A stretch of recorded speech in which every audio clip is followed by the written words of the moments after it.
Pessoal, Cláudio Moraes aqui na revista Cidades e Negócios. Hoje a gente vai bater um papo especial com uma pessoa muito especial. E antes de eu falar sobre o nosso convidado, eu quero falar para vocês o seguinte. Essa entrevista realmente é muito especial para a revista Cidades e Negócios pelo seguinte motivo. No nascimento da revista Cidades e Negócios, o objetivo nosso sempre foi tratar da administração pública, sobre a administração pública, cidades, e também fazer uma correlação com a iniciativa privada, negócios. Tá? E aí, ao longo do tempo, a revista ela teve modificações, ela foi se aperfeiçoando, a gente foi caminhando para um trajeto, uma abordagem muito mais técnica, muitas vezes voltada para a área jurídica, dentro do direito público, processo eleitoral, que tem a ver ali com a pegada técnica da revista. E a gente precisava também começar a abordar aquilo que a gente sempre teve vontade desde o início, que é justamente trazer aqui para a telinha da revista Cidades e Negócios um pouco da visão empresarial, um pouco da visão da iniciativa privada, tá? Então hoje, eu posso dizer, nós podemos entender que é o pontapé inicial para essa nova abordagem que nós vamos trazer para dentro da revista e vai se tornar algo permanente. Então, a nossa ideia é trazer para cá, para esse bate-papo, muitos outros empresários, para a gente realmente trazer para vocês, para o nosso público, a visão da iniciativa privada em seus mais diversos segmentos de atuação, tá bom? E hoje, para a nossa felicidade aqui, nós vamos bater um papo muito especial com Ednei Quaresma. O Ednei Quaresma é um empresário paulistano que está no Pará já desde 84 e tem aí uma vasta experiência em vários segmentos dentro da iniciativa privada. E eu quero apresentar para vocês agora o nosso amigo Ednei Quaresma. Ednei, seja muito bem-vindo à revista Cidades e Negócios. É um prazer, uma honra ter você aqui conosco e sinta-se em casa. Obrigado, Cláudio. Obrigado pelo espaço, pelo convite. Sei da importância da revista, a importância dos temas que você traz aqui nos vários bate-papos que você tem com personalidades do mundo jurídico, né, da administração pública. E fico muito lisonjeado de estar talvez abrindo esse segundo momento da revista, falando não só das cidades, mas dos negócios, como você falou. E realmente estou muito honrado de estar nesse momento aqui. Eu que sou um empreendedor nato, né, você já sabe há um tempo, eu empreendo aí desde menino, né, desde 18 anos. Hoje, aos 43 anos, continuo empreendendo, com uma vontade de continuar empreendendo até os 80. E aí depois eu paro. Pelo menos. Pelo menos, não, 80 tá bom. Aí 80 é hora do cara dar uma descansada, realmente só tomar aquele vinhozinho legal, de repente fumar um charuto e relaxar. Pronto. Mas, ó, Ednei, é o seguinte, nós queremos te ouvir, tá? Aqui, fala que eu te escuto. Nós queremos te escutar. Me conta um pouco da tua história. Você nasceu em São Paulo, veio para o Pará quando? Me conta pra gente um pouco da tua trajetória na área empresarial. Legal. Desde que chegou aqui no Pará. Legal. Eu sou paulistano de nascimento, né? Nasci ali na Vila Maria. Meu pai tinha uma profissão, ele era jogador de futebol, então ele ia para outros estados. De São Paulo eu fui para o Paraná, depois voltei para cá para o Pará, porque ele é paraense.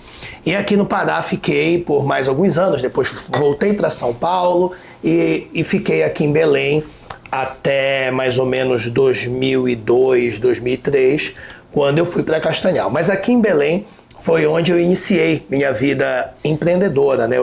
Eu fui fazer faculdade de Biologia na Universidade Federal do Pará, e ao fazer Biologia eu já comecei a ser monitora ali do Colégio Ideal, né? Eu era aluno do Ideal, e aí virei professor assistente, aquele famoso monitor. Na sequência virei professor titular, até que fui enviado para Castanhal. E aí surge o meu elo com a cidade modelo do Pará. Hoje sou residente da cidade modelo, me divido entre Castanhal, Belém e o resto do Brasil, que eu viajo bastante. E Chegando em Castanhal, eu cheguei para dirigir, na verdade, uma unidade do Grupo Ideal. Naquela época, o Grupo Ideal era o maior grupo educacional aqui do Norte, disputava ali com a UNAMA no ensino superior, o Grupo Ideal na educação básica, e eu fui para ser diretor daquela operação lá em Castanhal. Realmente deu muito certo, né? Fizemos um trabalho muito bacana lá em 2003 ainda, só que acabei saindo dessa sociedade e fundei uma escola em Castanhal em 2004. Hoje essa escola está completando 20 anos de história, o Colégio MAC. Metodologia Ativa do Conhecimento é a sigla. Um colégio que foi a primeira escola Google for Education do norte do Brasil. Eu morei nos Estados Unidos uma época e lá eu consegui fechar uma parceria com a Google para trazermos as ferramentas Google for Education, que foram muito disseminadas na pandemia. Eu trouxe para o Pará em 2014, 15, já para o Colégio MAC naquele momento, e de lá para cá foi realmente disruptivo para os nossos alunos. Então, a minha história empreendedora, ela é toda ligada quase toda ligada ao segmento educacional. Então, eu comecei com um cursinho pré-vestibular, aqui em Belém, lá em 2001, 99, mais ou menos isso. A partir de 2003, realmente, já mais lúcido, com 23 anos, assim, mas já casado, já tinha filho, e aí a responsabilidade realmente batia a porta. Foi a hora que eu me senti realmente empresário. E aí eu entendia que aquilo tinha propósito, precisava alcançar resultados, eu precisava entender do que eu estava fazendo. Até então eu era um professor que tinha ali alguns insights legais e resolvi criar uma escola.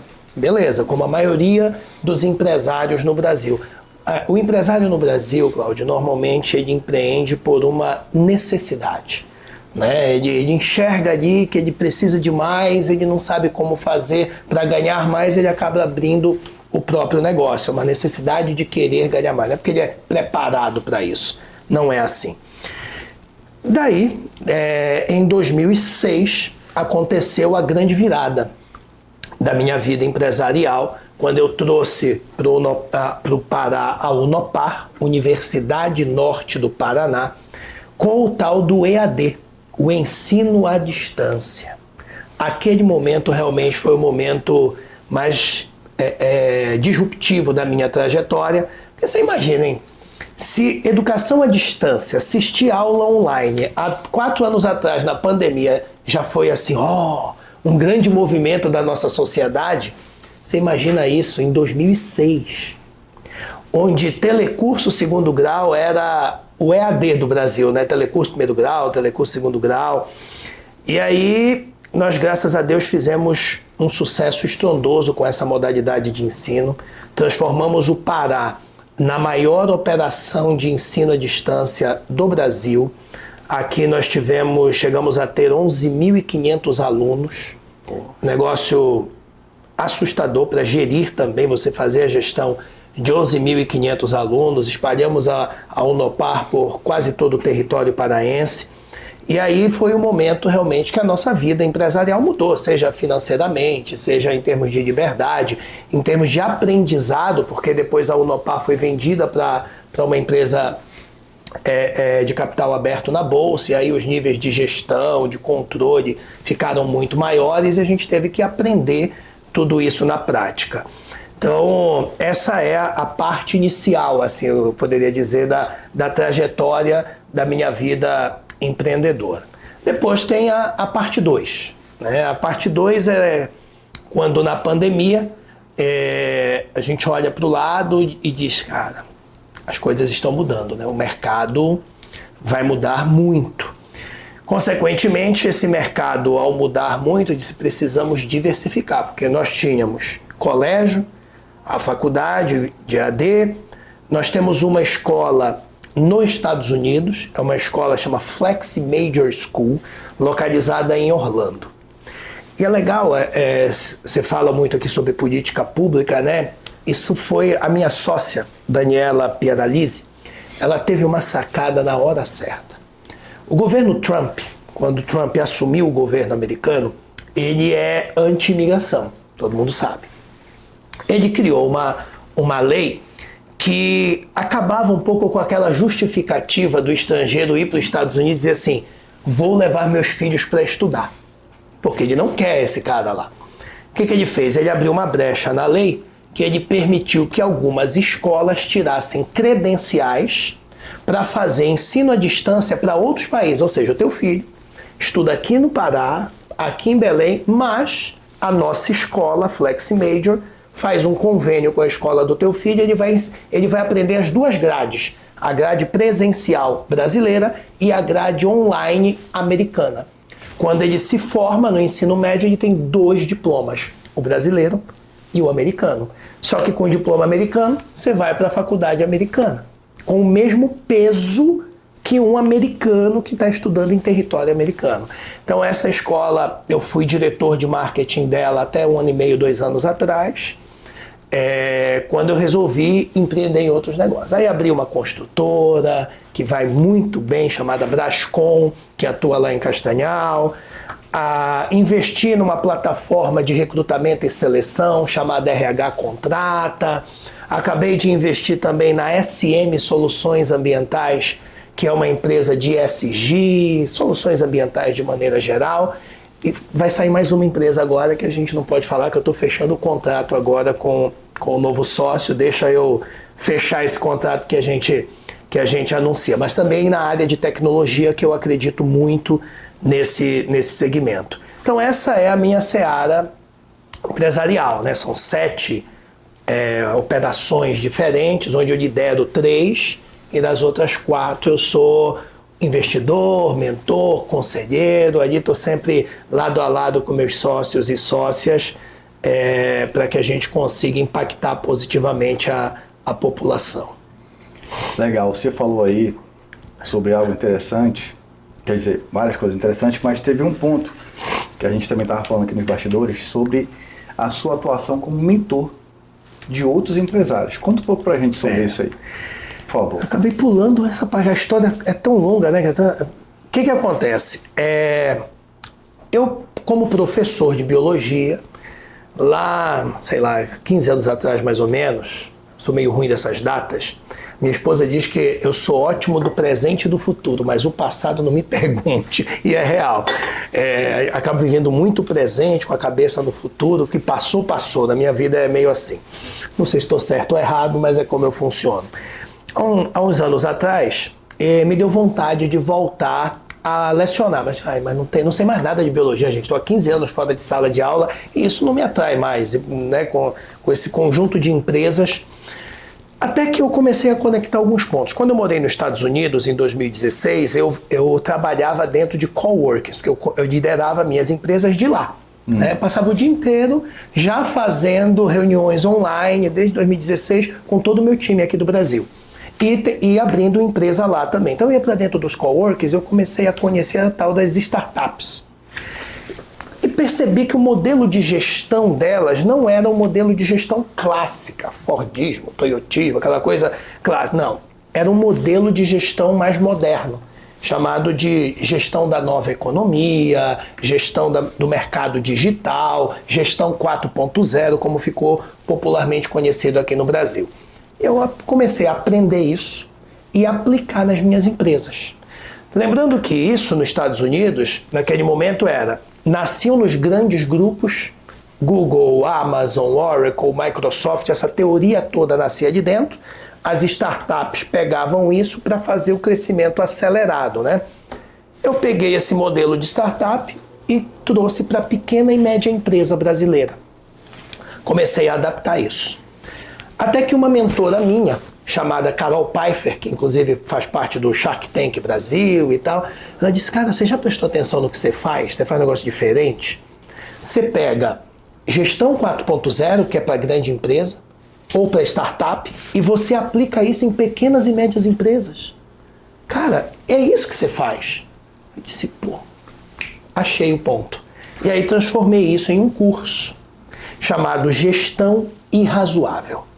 Desse curso, a Gestão Irrazoável, que é uma imersão de 2 dias, só para empresários, líderes empresariais, gestores. Essa gestão 4.0 aplicada a pequenas e médias empresas chama-se gestão irrazoável. Disso surgiu agora uma escola de negócios. Porque se eu não fizer uma escola, a minha sensação é que eu não estou empreendendo. E aí eu criei uma escola de negócios, inicialmente lá em Castanhal. Essa escola começou a dar muito certo. Ano passado eu comecei a fazer as imersões todas já em Belém, não fiz nenhuma edição em Castanhal mais. Deu mais certo ainda, né? E começamos inclusive a levar empresários paraenses para visitar empresas e conhecer alguns amigos meus que são mentores em São Paulo. Então levo a galera para dentro do iFood, para dentro da Ambev, Mercado Livre, Zenvia, G4 Educação e daí vai. Para ter mentorias dentro com os caras que realmente fazem a disrupção do mercado brasileiro. E aí surge uma escola de negócios, que agora é chamada de Irrazoável Escola de Negócios. Que acho que hoje é o negócio que eu mais me dedico, é o motivo de eu estar mais em Belém. Agora a gente está trazendo a sede da Irrazoável Escola de Negócios aqui para Belém. A sequência de cursos esse ano está sendo incrível. Criamos um clube de empresários, um clube ali, 30 empresários, um grupo seleto, que a gente chama de mastermind, né? Napoleão Hill, no livro dele, As 16 Leis lá, ele criou a primeira lei, é a lei do mastermind, ou seja, você precisa estar em grupo de pessoas que têm o mesmo objetivo para conseguir grandes resultados. O nosso objetivo é acelerar o crescimento das nossas empresas.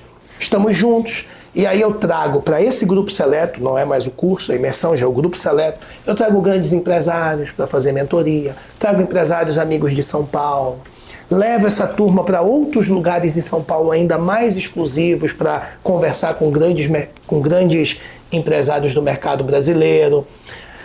A gente se reúne para ter cursos exclusivos ali, que essa galera está num nível de conhecimento já mais elevado, mas a base é a gestão irrazoável.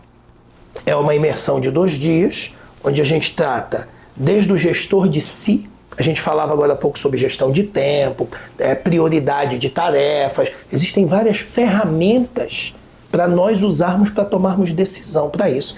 Eu ensino essas ferramentas, e aí a gente fala de formação de times de alta performance, a gente fala de vendas, de marketing, cultura.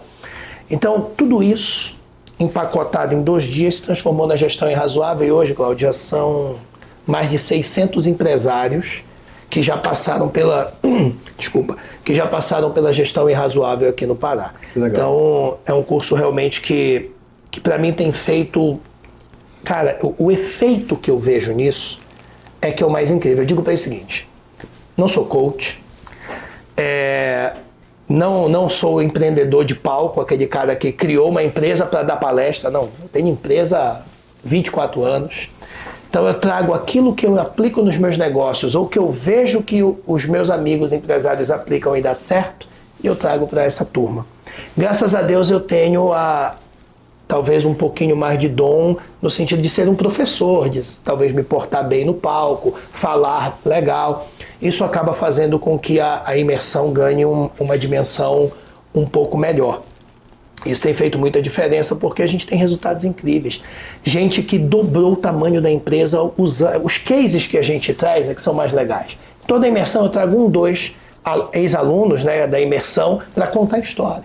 As histórias são incríveis. Cara, eu vim aqui.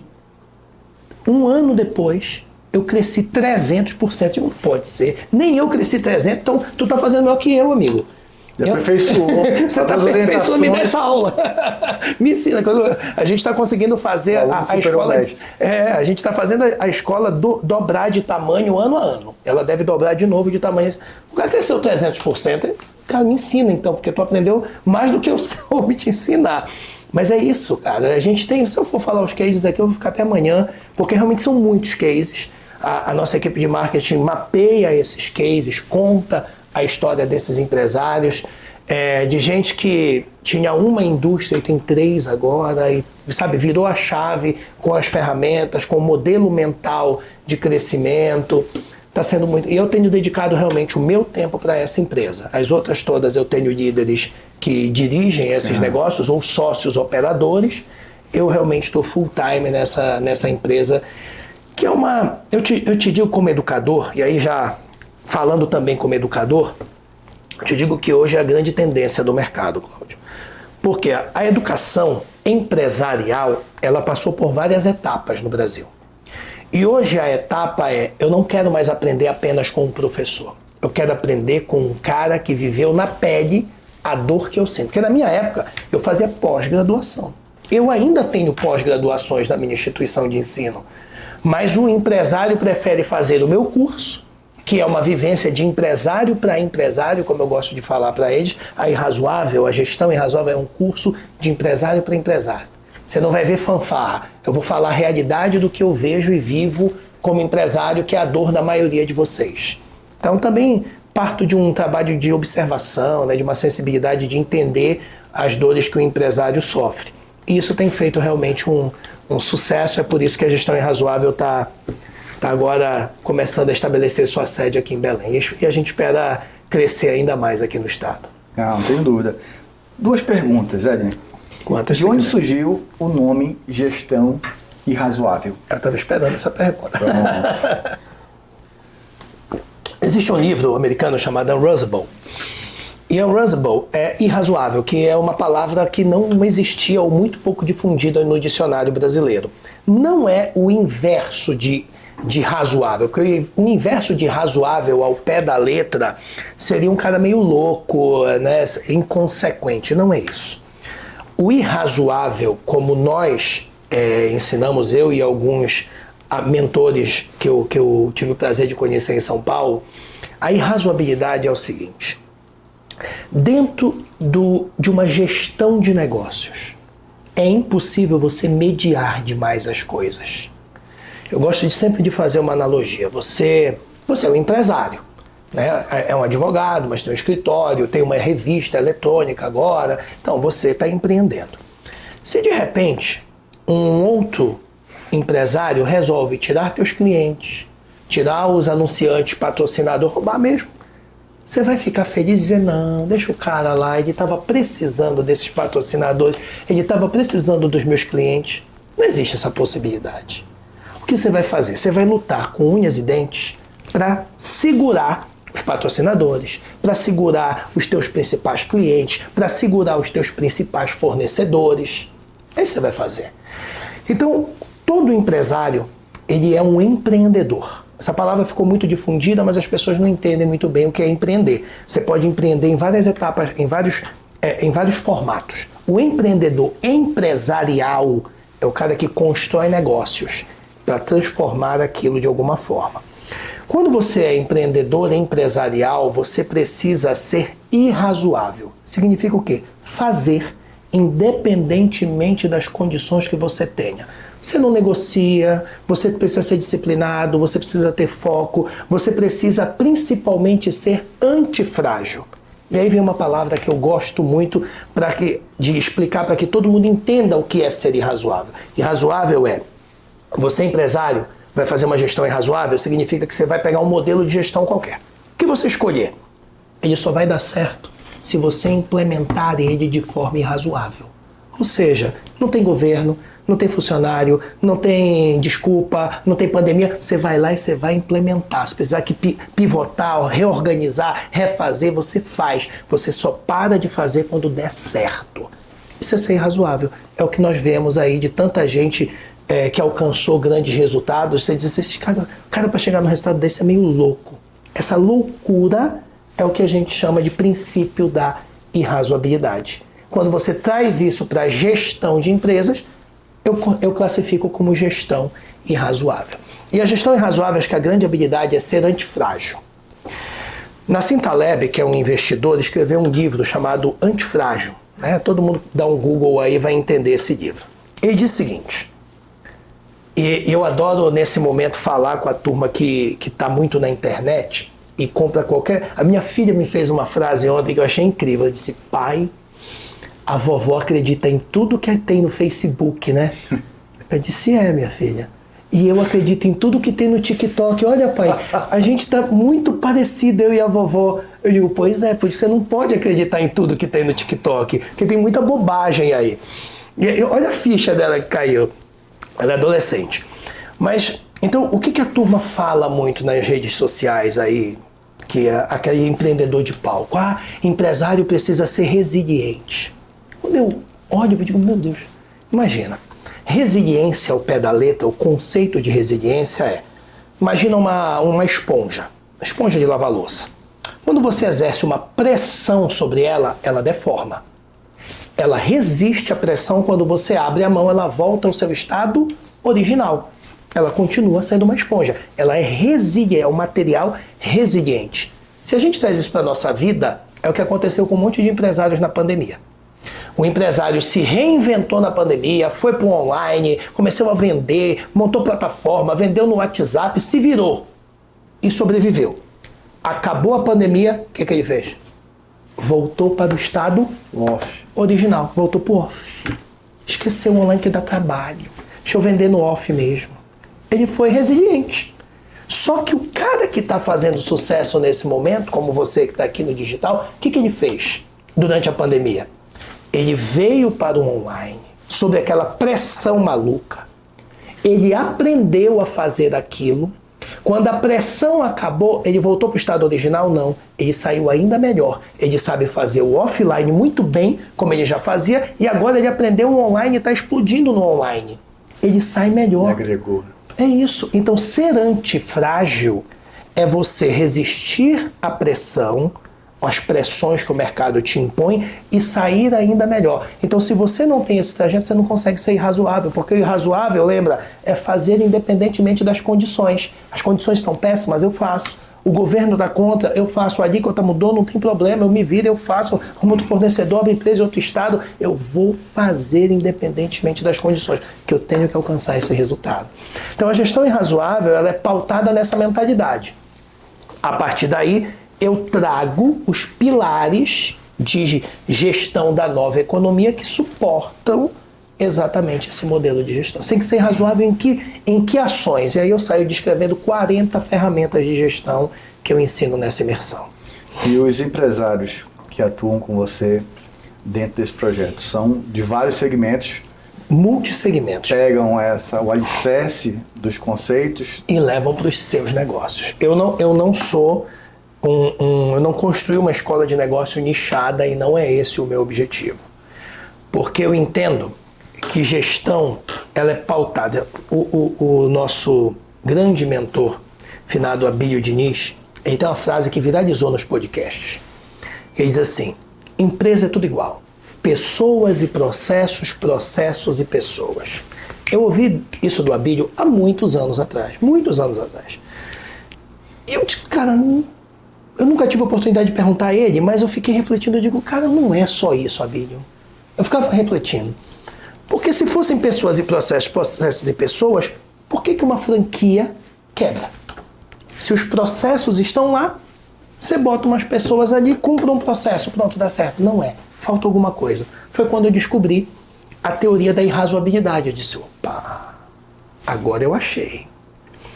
Se eu tenho uma franquia e os processos já vêm embaladinho, eu coloco pessoas que não são irrazoáveis ou que não têm a atitude irrazoável para realizar os processos, a franquia não anda sozinha assim. Então, eu ousei botar uma pitadinha de sal na teoria do Abílio Diniz. Então, o que faz uma empresa crescer?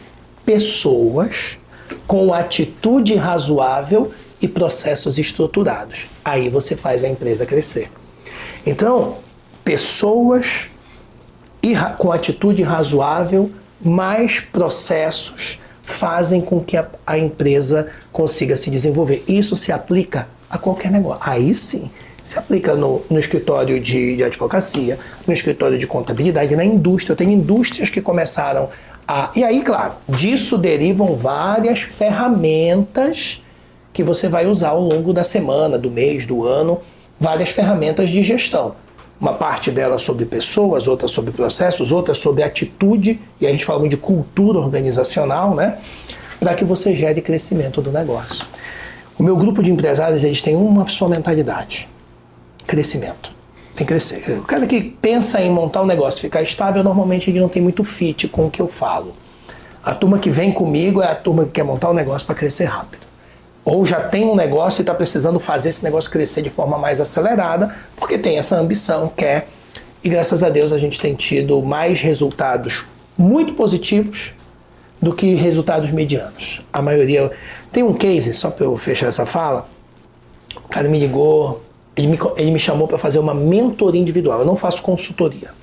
Nem tenho tempo para ser consultor e não tenho a pretensão de ser consultor. Mas eu faço mentoria. Mentoria é eu e o empresário. Eu não tenho praticamente relação com o time dele. Somos eu e ele tentando montar estrutura, planejamento, nova estratégia de negócio. E aí eles me contrataram, ele e a mãe, sócios, para fazermos uma mentoria. Beleza. Com 3 meses, ele meio que abandonou a mentoria. Eu não entendi. Bom, deixei quieto. É que eles estavam muito mal financeiramente, mas eles não me falaram. Apesar de eu ter desenhado no planejamento uma reestruturação financeira junto com eles. Só que ele, em conflito com a mãe não deixava de fazer. 4 meses depois, ele afasta a mãe só no comercial, pegou tudo que ele anotou da nossa mentoria e começou a aplicar. Uma das ações que eu planejei com ele. Com 6 meses, ele me liga, diz, preciso bater um papo com você sobre daquela nossa mentoria. Eu disse, cara, você que sumiu, eu estou aqui à sua disposição. Marcamos a reunião online, fiz isso, paguei não sei quem, fiz isso, demiti fulano, contratei ciclano, investi no e-commerce, parará. Resumo, Edney, até o mês de agosto deste ano, está aqui planejado, abriu a planilha, está planejado todos os pagamentos que eu tinha em atraso. A partir de setembro eu começo a ter caixa positivo na empresa. Obrigado, só queria essa mentoria contigo para te dizer obrigado, porque eu resolvi pegar as tuas anotações e colocar em prática. Cara, isso não tem preço. E aí eu digo, a minha frase para eles é assim, cara, eu só vou fazer sucesso como mentor, palestrante, quando vocês começarem a divulgar esse sucesso. Primeiro o sucesso de vocês, depois o meu. Aí a gente realmente vai ter um nome crescendo no mercado. Mas a escola de negócios está aí para isso. Legal. 2 pontos, Edney. Primeiro, realmente eu entendo também dessa forma que quando você está reunido com outras pessoas que possuem o mesmo propósito, eu entendo que a coisa flui muito melhor. Você tem ali uma energia, né, de outras pessoas que pretendem a mesma coisa, que querem alcançar a mesma coisa, que estão com o mesmo objetivo, e há ali uma conexão onde uma pessoa transmite, né, ali uma positividade, ideias. Muitas vezes é interessante dentro dessa área empresarial, no momento quando a pessoa está empreendendo, tentando identificar de repente uma saída para algo, e às vezes a saída está muito próxima, mas a pessoa não consegue identificar. Aí vem de repente um amigo, um parceiro, um mentor, e aí consegue às vezes colocar sobre a mesa algo simples. Mas que é um divisor de chave entre o sucesso e um fracasso. Exato. Né? Exatamente isso.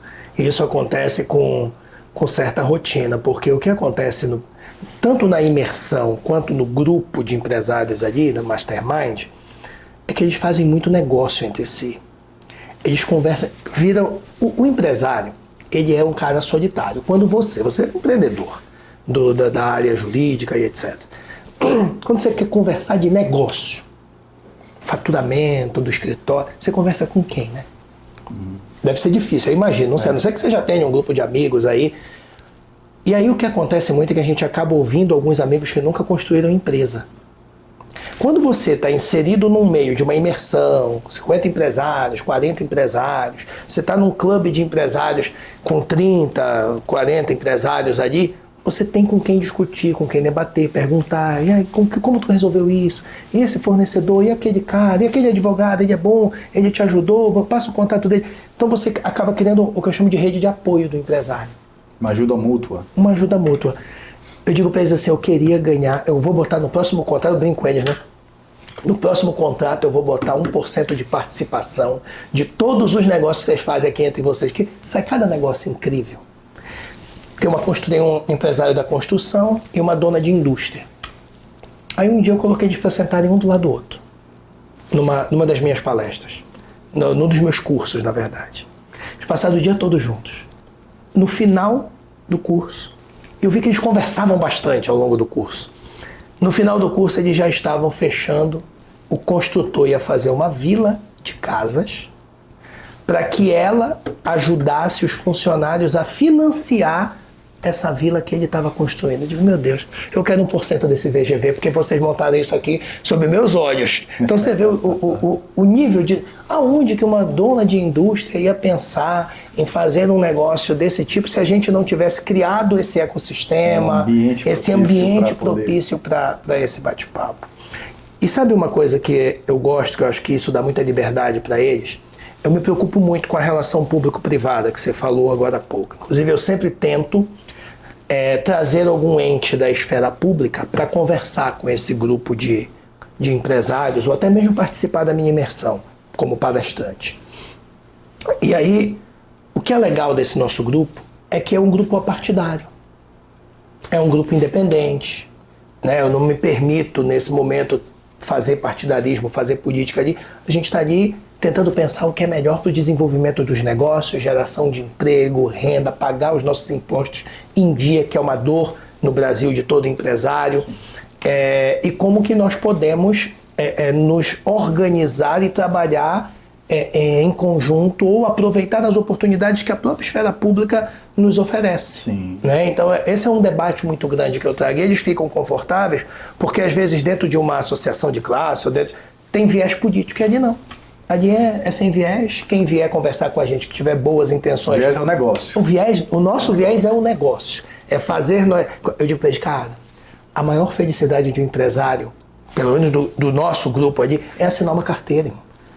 Porque quanto mais carteira assinada você tem, significa que o teu negócio está muito grande, está saudável. Porque nós sabemos a dor, entre aspas, e o custo que é assinar uma carteira. Mas se você entra na minha empresa, na minha imersão, na escola de negócios, com 10, e 1 ano, 2 depois você tem 15, 20, isso é uma vitória, porque provavelmente teu faturamento dobrou também, teu lucro melhorou, e aí você está tendo coragem de gerar mais emprego, de pagar mais impostos, de recolher mais impostos.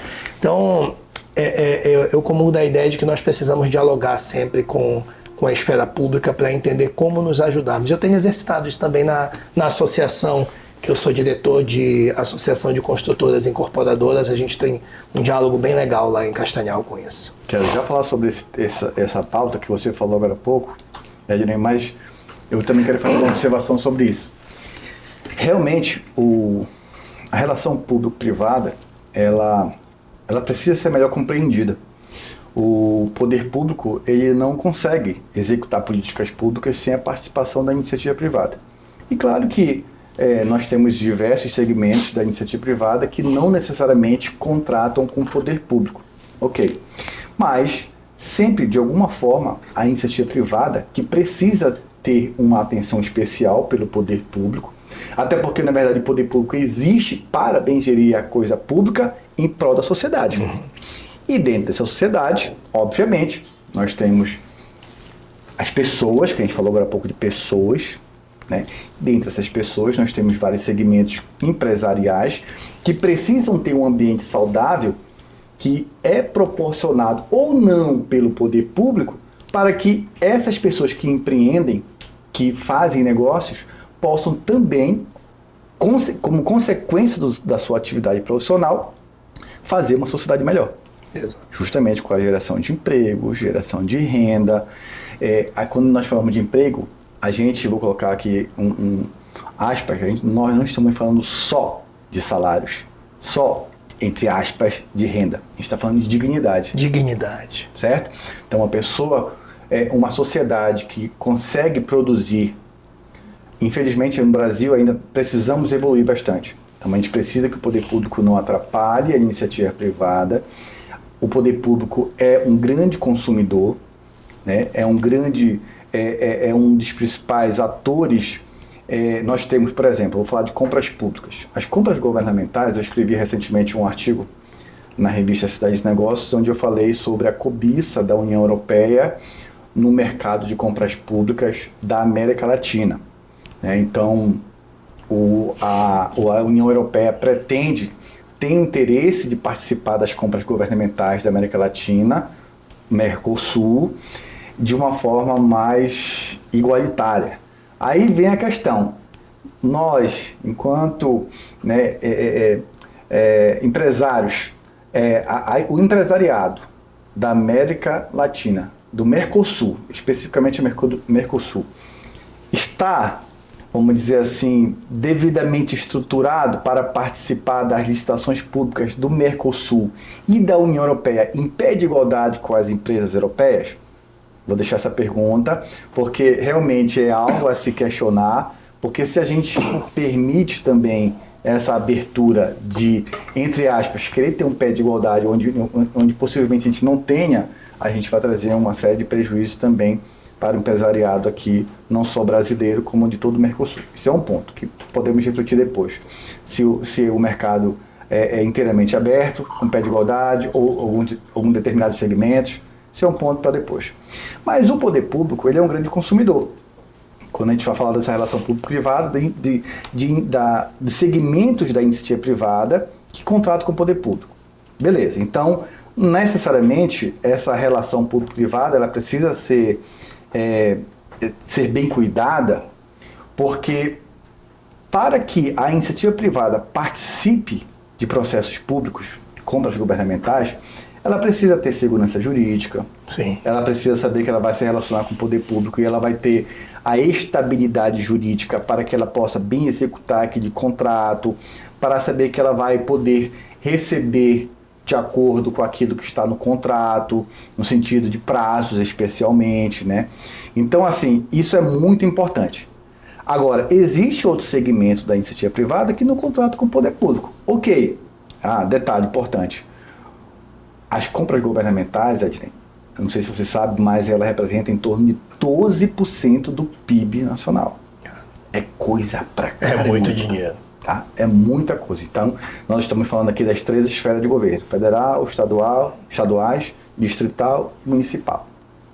É muita coisa. Mas, fora isso, nós temos um segmento da iniciativa privada que não contrata com o poder público, mas também precisa da atuação do poder público para que esses empresários possam exercer as suas atividades privadas sem interferências indevidas, sem obstáculos desnecessários, sem aquela burocratização que é maléfica, porque na verdade a burocratização, muitas vezes ela tem um estigma, né? Aquele órgão, o poder público é burocrático e tal. Na verdade a burocratização, ela é necessária. A gente precisa ter processos para poder as coisas andarem. Mas o que tem que ser avaliado é o excesso, né? Ou então aquilo onde não precisa ter e tem. Ou então tem um peso maior. Agora há pouco você falou para mim a questão do Abílio Diniz sobre processos e pessoas, né? Eu tive agora recentemente uma entrevista, um bate-papo com um cientista político chamado André Buna. E o André falou, a gente estava falando sobre instituições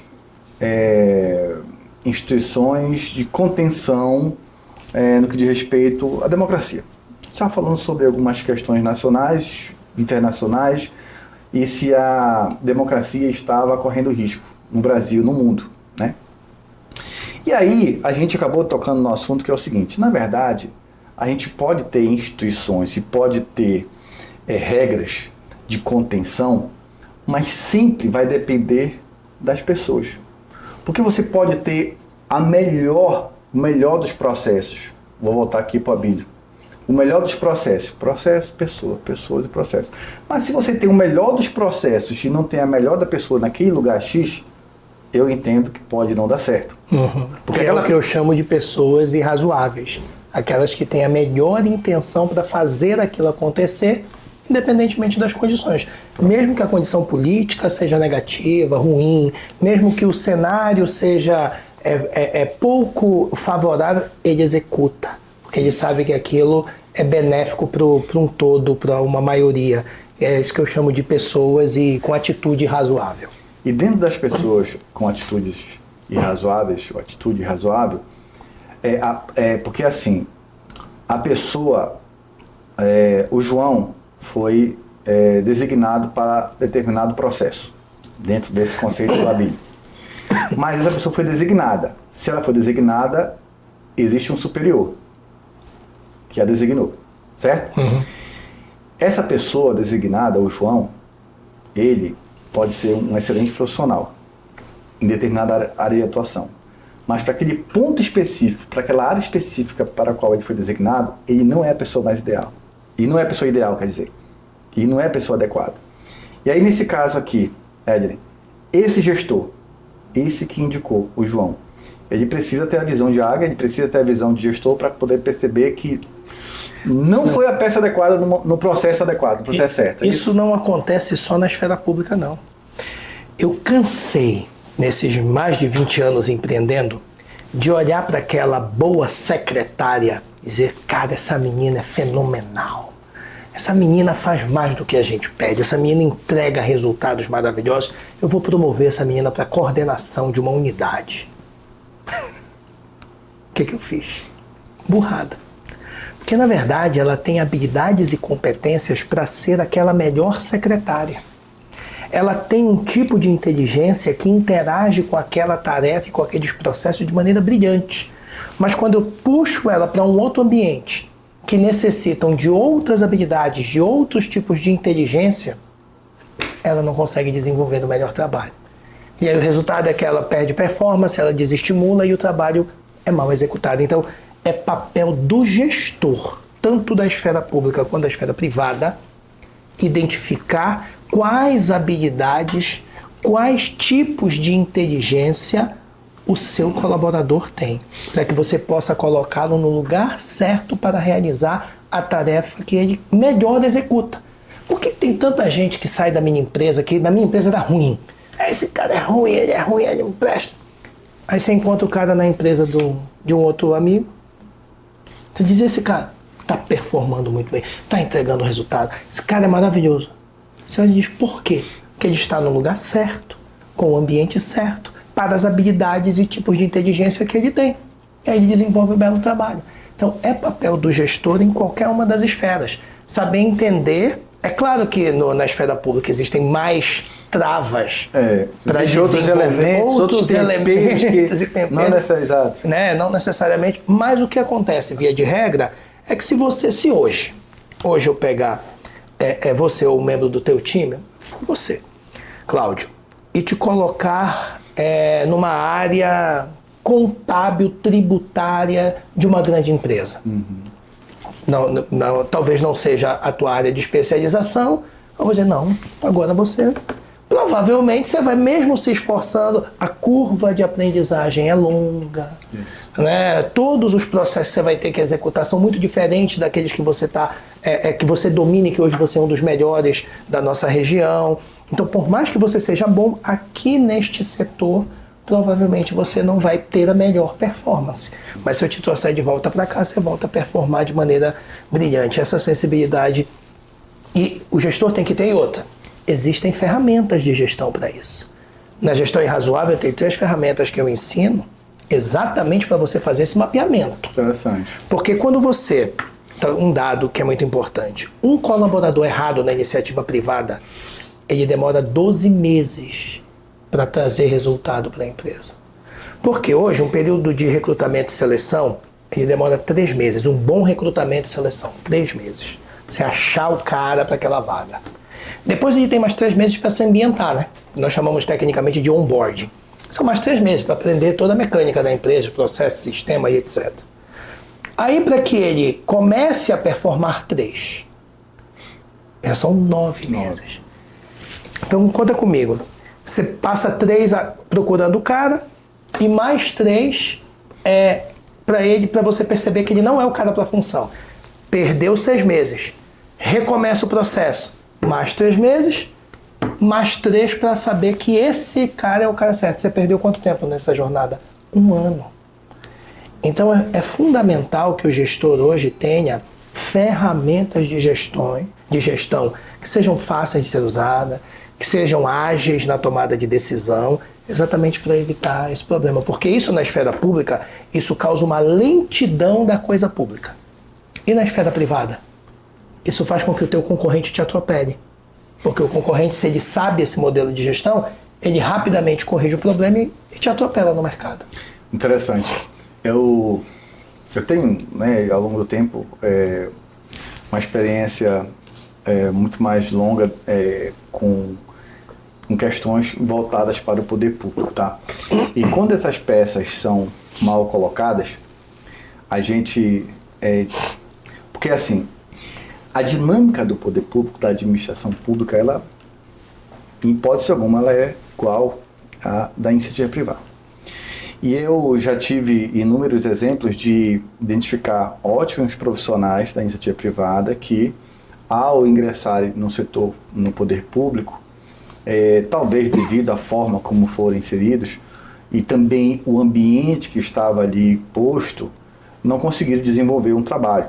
Tá? Eu quero falar isso com cautela, porque eu também já escrevi sobre, inclusive um artigo científico de conclusão de uma especialização falando sobre isso, que a instabilidade dentro do poder público afasta gestores experientes da iniciativa privada, né, que poderiam vir para o poder público e contribuir com a sua larga experiência ali para aperfeiçoar a máquina pública. Esse é um ponto. Entretanto, também acontece de profissionais que vêm para dentro do poder público não são bem, vamos dizer assim, colocados no posto correto, com a estrutura adequada, e acaba engessando aquele profissional que tinha uma capacidade, uma condição técnica, teórica e de experiência importantíssima para poder contribuir com a máquina pública e não é bem aproveitado.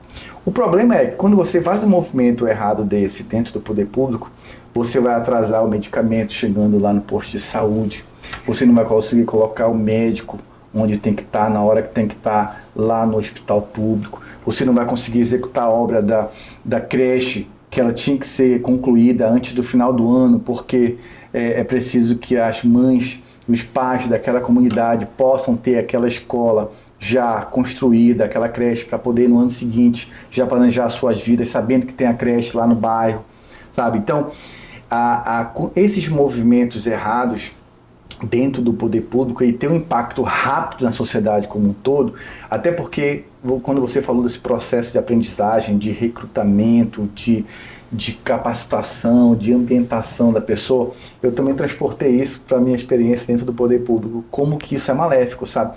Como que isso é corriqueiro, é rotina, e a minha angústia, né, dentre as minhas experiências que eu tive dentro da administração pública, era muitas vezes você ter ali uma situação no final de semana, na sexta-feira, e você precisava fazer com que na segunda-feira um parecer, uma análise pudesse estar pronta, porque aquilo ia significar a rápida reposição do medicamento lá no posto de saúde. Então eu rapidamente ia trabalhar tranquilamente no final de semana, eu já gosto de fazer isso, só que nem sempre eu poderia contar com todo mundo. E ao saber que eu não poderia contar com todo mundo, porque eu também não posso obrigar a fazer as pessoas gostarem de trabalhar sábado e domingo, né? Eu gosto, mas eu não posso fazer isso. As pessoas têm vida também. Se eu não tenho a vida, se eu optei por ter outro tipo de vida, é problema meu. Mas realmente aquela questão da necessidade pública, ela sempre foi um peso diferente para mim. E eu falei, mas eu preciso com que isso esteja pronto, porque senão é a ponte que tá quebrada e a comunidade está isolada, sabe? Mas eu sempre gosto de dar o exemplo da saúde, porque é aquela coisa mais necessária para a comunidade carente, especialmente, que só tem condições de ter acesso ao poder público, né? Ao hospital público, enfim, então isso é muito latente. E isso me impactava muito, tá? E aí, além disso, vem aquela própria burocratização e as questões técnicas, tá? Uhum. Questões técnicas do poder público que não é igual à iniciativa privada, que tem a flexibilidade. Eu sempre falo, se eu quero construir esse muro ou essa parede aqui dentro da revista, a gente vai ali na primeira, né, loja de material de construção, não quiser nem fazer duas pesquisas, não faz, já faz direto, que já é privado, já compra e já vem e faz. Mas no poder público não. E é necessário que se tenha. Porém, mesmo que seja necessário que se tenha o processo licitatório, uma compra, né, que tenha todo o rigor da lei, mas quando você tem uma equipe que sabe fazer, que é treinada para aquilo, a gente vai ter uma celeridade maior. Agora, quando você tem uma equipe que não é treinada para aquilo, porque aquilo é maçante mesmo, tem que se estudar permanentemente. Eu estudo todo dia as regras sobre licitação. Mas na segunda-feira eu sei que eu já estou desatualizado. Porque no final de semana o tribunal já deu uma outra decisão que mudou um pouquinho o entendimento. Então, se eu não estudar na outra segunda-feira, eu já estou desatualizado. Então, aquele que também não tem a predisposição de fazer essa atualização permanente, também vai estar desatualizado. E vai trazer algum tipo de prejuízo. Então, tem que ter dedicação. É aquilo que você falou. Você foi a pessoa que foi indicada? Ela está predisposta a aprender? Ela quer ser um agente diferencial? Né? Um agente que vai fazer a diferença? Então, beleza, meu irmão. Então, se predispõe, vai lá e faz. Porque senão, se você tentar fazer meia boca, pela metade, vai trazer um prejuízo gigantesco, tanto para o poder público como para a iniciativa privada. Tanto na iniciativa privada como na pública, e aí a defesa da minha teoria de todos nós que temos alguma liderança ou que empreendemos, seja no empreendedorismo empresarial, seja no empreendedorismo social, a gente precisa entender o que é ser irrazoável. Então, por mais que a esfera pública tenha processos muito engessados, talvez processos que tenham outros elementos acessórios que precisam ser costurados e alinhados. Quando você é irrazoável, você sabe que o objetivo final vai beneficiar o todo, ou vai beneficiar aquela comunidade, aquele grupo de pessoas.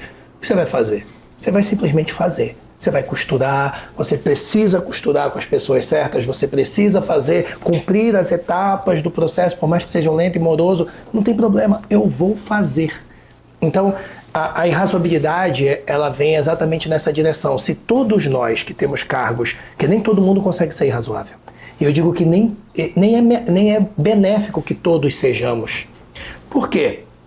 Toda empresa ou toda esfera pública terá sempre alguém que busca estabilidade, comodidade. É o cara que eu digo que na empresa privada, é o cara que chega no horáriozinho dele 8 horas, bate o pontozinho dele ali, 5 meio-dia, ele já fez tudo o que ele tinha que fazer, tá tudo certo, ele bate o ponto, vai almoçar, com tranquilidade, 2 horas já está na empresa, sabe? Ele faz aquilo que precisa ser feito, dentro da regra do jogo e tá tudo bem. Não faz nada a mais, mas também não deixa nenhuma falha de fazer a menos. Por quê? Porque ele gosta daquele salário, ele quer o 10º dele ali com conforto, sem dor de cabeça. Esse cara é necessário na empresa. Que imagina se fosse todo mundo pilhado, todo mundo ligado 220, querendo resultados ainda maiores. Ia ser uma guerra à empresa. Não é isso, a gente precisa da turma também que não gosta do sábado e do domingo de trabalho, quer ser o lazer, tá tudo certo. O que a gente precisa é entender que um grupo tem que ser razoável. Tem que fazer independente, nem que seja sozinho. Quantas vezes o dono de uma empresa vai lá e abre a empresa no final de semana sozinho para conferir estoque? Esses dias eu passei na frente da loja de roupa de um amigo, que eu olho lá, tá a caminhonete dele na frente, que esse louco tá fazendo aí? Tá fazendo aí? Cara, eu tô com medo que tenha um erro no estoque, eu vim conferir. Tô sozinho aqui, vou conferir, amanhã eu bato com as meninas. Ele tem umas 10 funcionárias. Ele tava domingo lá, sozinho. Então assim, muitas vezes na esfera pública, você vai lá e faz sozinho no sábado, faz sozinho no domingo, porque nós precisamos ter as pessoas com essa atitude. Que sabe que o objetivo a ser alcançado, ele é tão importante, seja para o resultado da empresa, seja para o resultado de uma comunidade, que alguém tem que fazer, irmão. Então que seja eu. E é isso que eu classifico como atitude irrazoável para a nossa teoria da irrazoabilidade. Bacana, Adriano. Você falou mais cedo a respeito de se eu não abrir uma escola, parece que não estou empreendendo. Me fala aí, por que isso? Cara, a minha mulher briga muito comigo sobre isso. A Renata diz, cara, tu tem que te libertar um pouco dessa veia educacional, né? Porque assim, em tudo eu penso logo, a gente abriu a construtora. A construtora, por exemplo, é a prova de que uma iniciativa pública movimenta o mercado. Minha Casa Minha Vida é uma iniciativa pública. Que movimenta, projeto maravilhoso, que movimenta milhares de empregos da construção civil. Hoje a construção civil brasileira, se não tivesse o Minha Casa Minha Vida, não sei qual seria o caminho da construção civil brasileira. Não sei. Não tenho ideia. Sei que seria muito, mas muito pior do que hoje. Hoje, uma das molas mestras da economia da construção civil, que todos nós sabemos que é um dos pilares de desenvolvimento da sociedade brasileira e de qualquer país, é porque existe o programa Minha Casa Minha Vida, onde a nossa construtora se insere. Mas quando eu abri a construtora, que eu vi aquele monte de ajudante de pedreiro, digo, vou já fazer uma escola para capacitar. Então, assim, a minha cabeça sempre pensa em como que a educação pode transformar a vida das pessoas. A educação mudou minha vida. Foi a educação que me trouxe aqui para conversar com você. Se não fosse o que eu aprendi, o que eu apliquei, a transformação que isso gerou na minha vida, eu não estaria aqui na tua frente hoje. Só que eu também aprendi que existem outras coisas que mudam a vida das pessoas. A educação é a principal. Isso eu tenho certeza, e vou morrer com essa certeza. Mas quando a gente entregou a terceira casa para uma família, que eu vi o cara chorando ao receber a chave da casa própria, aí eu disse, cara, não é só educação. Uma casa própria tem um efeito talvez até maior, porque eu estava muito acostumado a entregar diploma na formatura e em muitos casos era aquele cara, aquela moça, cara, que andava 30, 40 quilômetros de ônibus para vir para a faculdade, do interior, de alguma vilazinha, de alguma região ribeirinha aqui, andava 30, 40 quilômetros no dia para poder fazer faculdade e voltava para casa. Aí quando você entrega o diploma para essa pessoa, ela tem muito orgulho de olhar para a gente assim, dizer assim, eu sou primeiro graduado de toda a minha família. Minha família, meu pai analfabeto, minha mãe, meus irmãos, ninguém se formou. Eu sou o primeiro. Normalmente os oradores das turmas eram essas pessoas que tinham essa história linda de vida. E eu ficava, cara, a gente faz um negócio muito bacana, né? Transformando a vida dessa galera. Quando a gente entregou a terceira casa, eu tive o mesmo sentimento. Eu digo, meu Deus, eu não transformei só a vida de uma pessoa que agora tem uma formação, né? Tem uma profissão para exercer.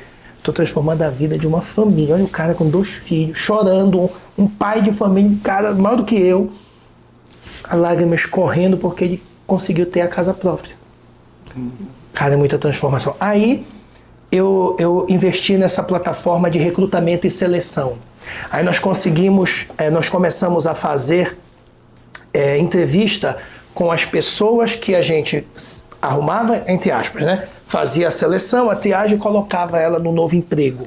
Aí começamos a chamar essas pessoas para fazer testemunho, depoimento sobre o nosso processo, né? O quanto que a gente tem vagas e etc. A gente tem 30 mil currículos cadastrados dentro da nossa plataforma já.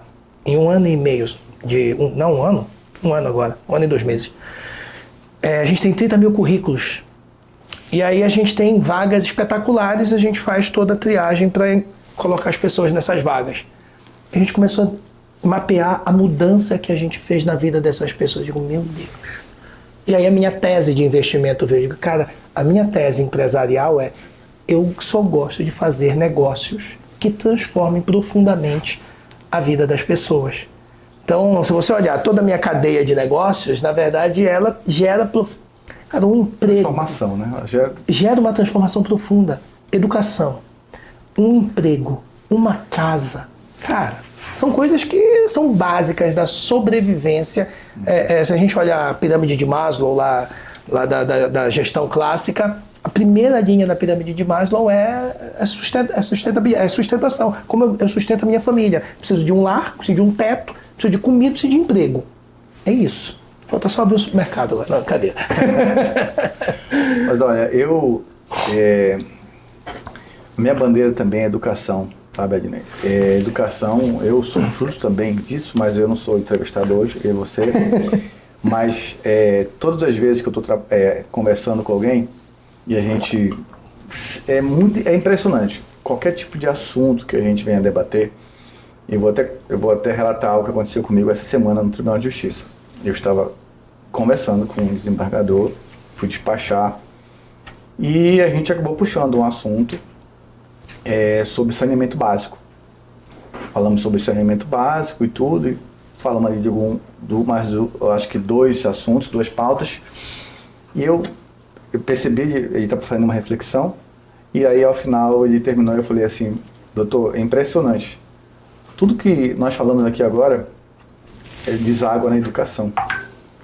Deságua na educação e quando a gente fala sobre a questão de meio ambiente, quando a gente fala na questão de lixo, quando a gente fala na questão de saúde, quando a gente fala na questão de emprego, tudo tem uma conexão com a educação. É impressionante. Então, a educação, ela é transformadora. Infelizmente, a gente não vive ainda num país onde a educação ela é o carro-chefe, né? Mas eu espero que a gente chegue a esse momento na nossa história. É preciso que, na verdade, o Brasil, por ser continental, é preciso que muitos possam dar as mãos, e tanto o poder público como também a iniciativa privada. Eu entendo que deveria existir um pacto nacional pela educação realmente, mas um pacto nacional pela educação não somente numa política pública, assim, o nome da política, mas tinha que ser algo realmente efetivo, que todo mundo pudesse colaborar, todo mundo pudesse entender que é isso que faz a gente transformar uma nação como a nossa. Todo mundo sabe disso, não precisa fazer muito esforço para saber que nós temos um potencial gigante no Brasil, para nos tornarmos aí as primeiras, né, não só as primeiras economias, mas que a gente possa evoluir também, que a nossa sociedade, o nosso povo possa também usufruir de todos os potenciais que o Brasil tem, e eu não tenho dúvida que a educação é o caminho. Então, era muito importante que saísse do discurso, fosse uma prática a nível nacional. Por mais que algumas pessoas possam ter interesse, alguns agentes públicos, privados, mas é importante ter ainda um engajamento maior. Então, eu sou um sonhador, sonho com que isso, para que isso possa acontecer um dia, sonho que isso venha se transformar numa realidade, e eu também quero colaborar, eu quero contribuir. Inclusive, foi um dos motivos pelos quais eu saí do último cargo público que eu tinha, voltei para dentro do meu escritório. Por quê? Porque eu queria justamente seguir na carreira, né, na área da educação, e também, talvez não, por esse motivo, Ednei, estou aqui dialogando hoje contigo, porque de alguma forma esse nosso bate-papo está conectado com a educação, de uma postura, de uma atitude, de uma decisão que eu tomei lá atrás, e aí está resultando hoje aqui nesse diálogo nosso. Mas é o seguinte, eu quero... você me falou que você hoje mora em Castanhal e também em Belém. Belém também. Né? E aí a tua atuação empresarial hoje, você falou que está se direcionando mais para Belém atualmente? As minhas empresas ainda todas têm a sede em Castanhal, e de lá eu faço a gestão das unidades de educação pelo interior, os investimentos que eu faço nas empresas fora do município de Castanhal, eu acabo fazendo a gestão lá. Mas a escola de negócios me traz para Belém, por uma coisa óbvia. Aqui estão a maior quantidade de CNPJs do nosso estado, a rede hoteleira que é muito melhor, então é mais fácil com uma escola de negócios eu atrair as pessoas do interior para a capital, sim, do que fazer o movimento inverso, pegar sim, a turma até tínhamos, quando eu fazia em 2022 a imersão em Castanhal, eu recebia vários, não eram poucos, vários empresários de outros municípios e de Belém.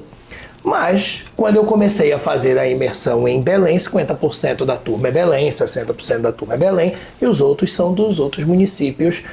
Ainda tem uma turma muito forte de Castanhal, pela referência que sou lá, mas agora a gente diversificou. A gente tem gente que vem de outros estados para cá, do Piauí, do Tocantins, para fazer a imersão aqui com a gente. Então, hoje a minha base é dividida entre Belém e Castanhal, exatamente por esse propósito de fazer com que a escola de negócios se transforme na maior escola de negócios do norte do Brasil. Quem sabe num próximo evento seu, a revista Cidades de Negócios compareça para poder fazer um registro. Né? Ah, maravilha, vai ser uma honra ter vocês lá. Para dentro da nossa revista vai ser uma honra para a gente. E Ednei, é o seguinte, eu quero, desde já, deixar esse convite aberto para você, para uma próxima oportunidade, a gente voltar a bater um papo sobre outros temas, porque, na verdade, tem outras pautas que nós tratamos em off, que aí não dá para tratar hoje por conta do tempo, mas eu não tenho dúvida que são muitas pautas interessantes que podem se transformar num outro bate-papo nosso. Com certeza. Tá? E eu queria poder te passar a bola para você fazer aí suas considerações finais, para a gente encerrar nosso bate-papo por hoje, mas desde já te fazer o convite para uma próxima oportunidade de a gente bater um papo aqui na revista novamente. Olha, quero te agradecer pelo bate-papo, pelo espaço, pela receptividade, inclusive do teu time aqui. Eu estou sempre aberto, você já viu que eu gosto de conversar também, de falar pra caramba. E estou sempre aberto a estar aqui com você, a conversar, a trocar ideia, contribuir com o canal, e sintam-se convidados a estarem também lá com a gente na Escola de Negócios, compartilhando conhecimento, fazendo um bate-papo com a gente lá. Vai ser um prazer receber vocês lá com a gente também. Ednei Quaresma, pessoal. O Ednei Quaresma foi o nosso primeiro convidado, eu acho que eu posso falar isso com tranquilidade, foi o nosso primeiro convidado da iniciativa privada, desde o início do projeto da revista. Ele será o primeiro de muitos parceiros que virão para cá para a revista. E eu esqueci novamente de fazer esse pedido no início do nosso bate-papo. Então, para vocês colaborarem conosco, quero pedir para vocês compartilharem esse conteúdo nosso, curtam aí, comentem, façam sugestões de novas pautas, tá bom? Vocês podem sugerir aí para a gente nas nossas plataformas digitais, que a gente vai fazer todo o esforço para também convidar outras pessoas boas como o Ednei, que deu aqui a honra, nos deu a honra de estar aqui conosco nos estúdios da revista Cidades e Negócios. E a gente fica por aqui. Abraço, tchau.